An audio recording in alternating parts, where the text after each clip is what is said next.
我第一次见到宗先生是1991年的秋天，我的师傅傅尚伦老师告诉我，杭州市有意让上城区一家街道的饮料公司收购国有企业杭州罐头厂。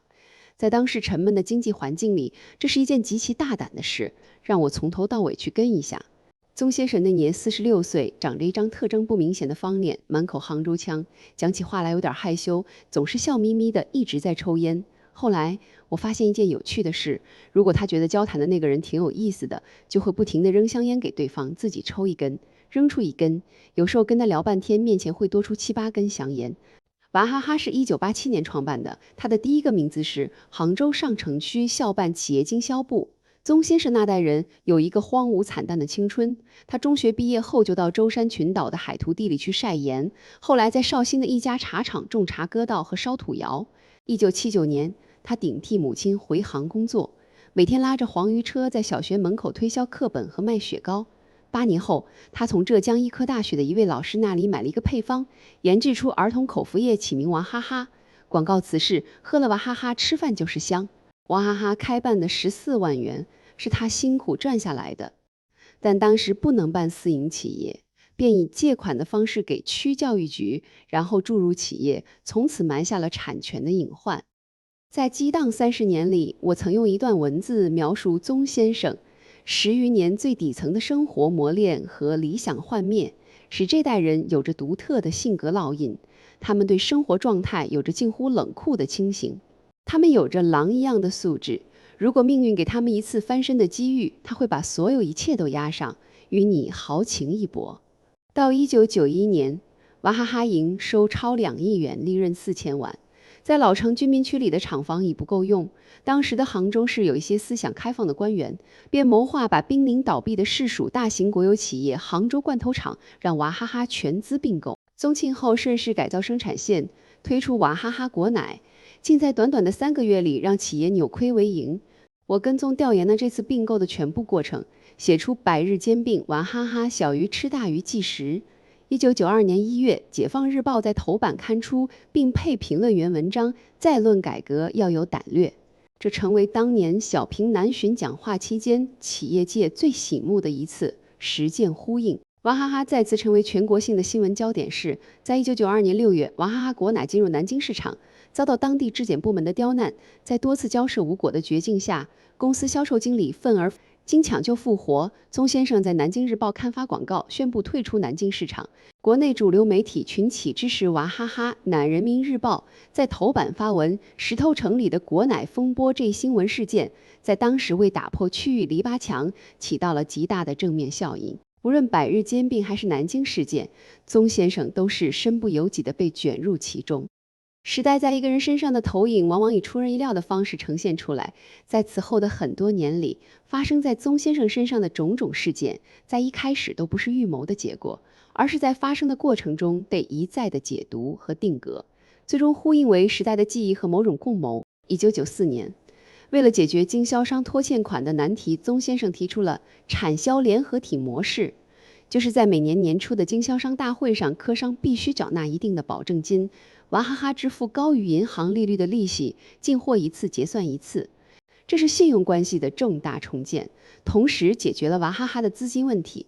在很多年里，宗先生一年的出差时间超过一半，全数精力便是帮助经销商调配货源。娃哈哈的经销商体系十分稳定，每年的全国经销商大会，绝大多数都是10几20年的老面孔。若见到一个年轻的你，便可以问他：你爸你妈是谁？娃二代、娃三代比比皆是。2001年，我在完成大败局之后，便着手写作非常营销，这是我的第一部企业案例专介。为此，我跟宗先生一起跑了10多个城市，并把他的很多想法提炼为文字。在大败局里，有不少娃哈哈的同行，太阳神三猪、秦池健力宝。与他们相比，娃哈哈在品牌和营销上的创新及稳健，可谓是非常的显赫。宗先生所提出的头顶柱、腰发力、后啃骨头先吃肉，以及农村包围城市等理念及战略，影响了一代中国营销人。宗先生除了办企业，几乎没有任何其他的兴趣和嗜好。他不打高尔夫，不爱名车名表，不爱社交，当然也几乎不读书。而用现代的眼光来看，宗先生其实把自己异化成了一台工作机器。还有2个关系处理得特别好，一是对员工，他几乎从不轻易开除人，对老员工更是尽力呵护；二是对经销商，做娃哈哈的生意，亏钱的应是极其少数。除此之外的各类关系，他要么是不善处理，要么是不予处理。他跟政府和银行的关系都非常简单。浙商是一个特别活跃的企业家群体，很多年里，宗先生几乎不参加任何的组织论坛或活动。娃哈哈不是公众公司，宗先生一年赚多少钱，外人其实是不知晓的。若非胡润的富豪榜多次把他评为首富，他原本可以少去很多烦恼和光环，这种单纯祸福便都埋在了那里。我跟宗先生的关系交恶发生在2007年，原因是他试图以爱国和产业安全的理由解除与法国达能的资本关系。1996年，国内企业掀起一股产权清晰化的运动，在量女先价理念的鼓舞下，政府鼓励竞争领域的优质国有或集体企业与外资公司合资。法国达能出资4500万美元加5000万人民币商标转让费，获得娃哈哈公司51%的股权，从而实现了娃哈哈的第一次产权变革。11年后，宗先生发起舆论攻势，声称当年落入了法国达能的圈套。作为民族品牌的佼佼者，他发誓要赶走法国人，让中国人拥有中国品牌。他的举措引起了国内外舆论对契约精神的焦虑。我在《受害者宗庆后》一文中认为，宗庆后之诉求颇有可商榷的地方，试图通过煽动民族主义情绪来推动歧视，则更令人担忧和不应该了。饮料行业早就是一个完全竞争领域，国家政策并无保护之必要，一切愿卖愿买。按娃哈哈与达能的状况，不可能存在恶意并购的前提。在这样的领域里，以民族大义的名义呼吁保护自卫，则有点贻笑大方，视天下为无人了。在专栏的最后，我写道：我做此文颇为犹豫。我跟踪娃哈哈10多年，还写过《非常营销》一书，此文一出，10多年交情付之一炬。但是事实就是事实，这把火再烧下去，对中国商业的健康成长实在不利，也被国际舆论看笑话。冒险而做，闻则自负。后来发生的事实是，宗先生最终得偿所愿，达能撤出股份，为宗氏家族所持有。而我与宗先生同居一城，真的有很多年，再无往来。跟宗先生的再一次见面，果然是在那篇文章后的10年了。2017年，杭州举办一场互联网加数字经济峰会，我受邀主持，同台的有腾讯马化腾、联想杨元庆和娃哈哈的宗先生。在对话中，宗先生忽然向马杨2位发问：我们现在的服务器后台到底是在美国人的手里，还是在咱们中国人的手里？大数据都在美国人那里，我们还有什么机密？他的发问因是临时起意，不在论坛的讨论议题中，弄得马杨2位手忙脚乱，而在现场则引起一阵阵热烈的笑声和掌声。我突然意识到，眼前的宗先生似乎已经掌握了一套话语秘籍，他可以非常轻易地从爱国的角度出来，唤起人们内心的某种民族主义情愫。爱国主义是一个最好的避难所。若宗先生在吃爱国饭这件事情上到此为止了，那么他与达能的那点事，也无非是我们这些研究企业史和企业战略的人在课堂上与学生们解析的案例。但遗憾的是，不知道从什么时候开始，他突然发现爱国是一个最有效的传播工具和形象角色。他是一位营销大师，从创业的第一天起，就非常知道消费者要什么，喜欢什么。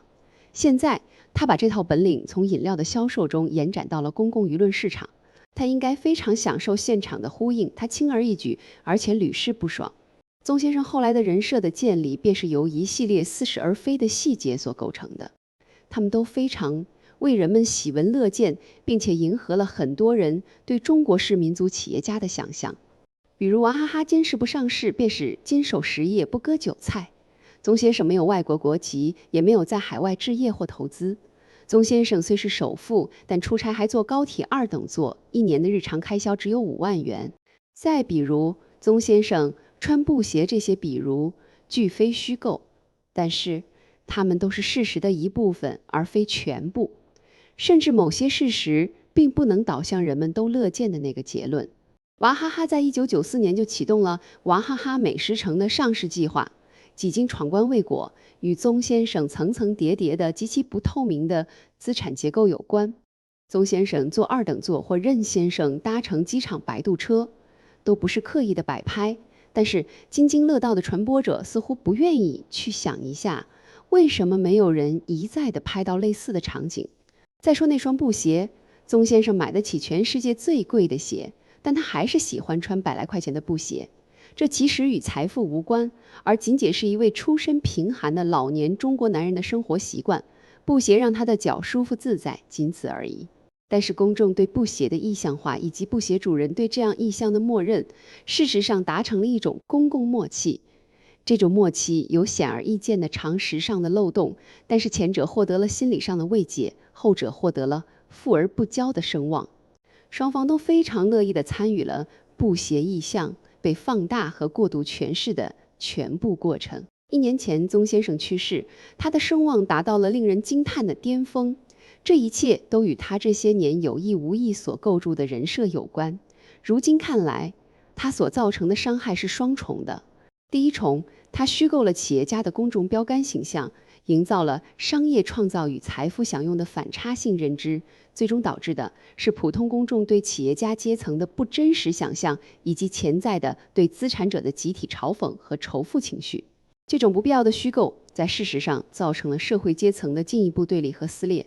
第二重，他塑造了一个并不全面和真实的企业家个人形象。宗先生对爱国话题的过度表达，以及他的简朴生活方式的片面描述，随着隐藏在水面下的事实的不断曝光，崩塌成了现在我们都看到的所有不堪和反讽。语言和概念只是人们为简化现实而创造的虚构，所有的绝对性都是不真实的，并将最终导致偶像的倒塌。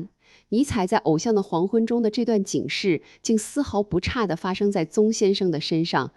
这种操纵社会情绪的共谋所引发的可怕的反噬，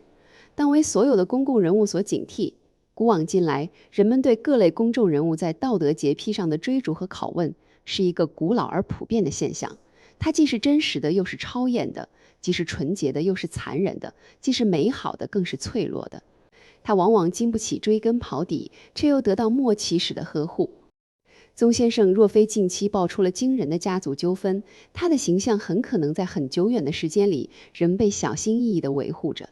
这是他个人的不幸，却让我们得以在讨论中撕开某些温情脉脉的虚伪真相，虽然难以启齿，却是社会理性的一部分。到今天，我仍然认为我的这位已经逝去的老朋友是一个有缺陷的、内心柔软的好人，是一位不世出的营销天才。他的一生都交付给了他的企业，他是一个完全不懂世俗享受的超级富豪。当然，他也是一个发自内心的爱国者。然而遗憾的是，他打造了一个成功的饮料品牌，却在用同样的手法打造个人品牌的时候，彻底的演砸了。宗先生的布鞋破了，这是一件多么令人叹息的事情啊！